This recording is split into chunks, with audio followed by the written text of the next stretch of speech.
விழுப்புரம் மாவட்டம் செஞ்சியில் உள்ள வட்டார வளர்ச்சி அலுவலகம் மற்றும் மேல்மலையனூர் வள்ளலார் திடல் ஆகியவற்றின் முன்பு திமுக தலைமையிலான ஜனநாயக முற்போக்கு கூட்டணி சார்பில் 100 நாள் வேலை திட்டம் மற்றும் மத்திய பட்ஜெட்டில் தமிழகத்திற்கு நிதி ஒதுக்கீடு செய்யாமல் வஞ்சிக்கும் மத்திய அரசை கண்டித்து ஆர்ப்பாட்டம் நடைபெற்றது.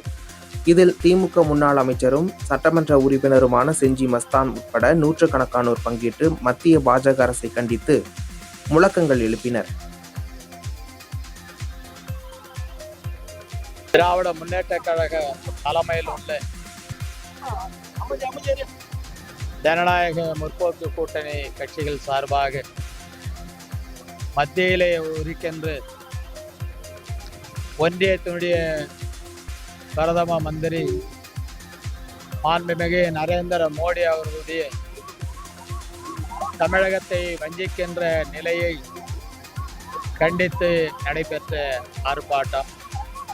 இந்த ஆர்ப்பாட்டத்தில் ஏழை எளிய மக்கள், குறிப்பாக பெண்கள், கூடுதலாக தன்னுடைய 100 நாள் வேலை பறிப்போவதை இங்கே அனைவரும் ஒன்று சேர்ந்து கண்டித்தார்கள்.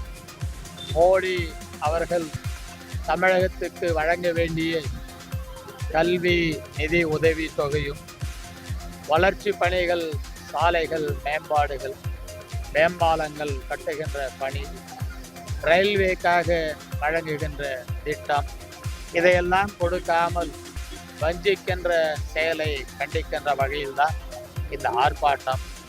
மோடிக்கு துணை போகின்ற எடப்பாடி பழனிசாமியும் அவர்களோடு இருக்கின்ற கூட்டணி கட்சிகள் எல்லாம் மோடிக்கு நான் துணை போவது மட்டும் அல்லாமல் தமிழகத்தை வஞ்சிக்கின்ற மோடியை ஒரு வார்த்தை கூட தட்டி அதை கேட்காமல் இருப்பதை மக்கள் இன்றைக்கு அந்த ஆர்ப்பாட்டம் மூலமாக குரல் எழுப்புகின்ற நேரத்தில் சொல்லுகிறார்கள்.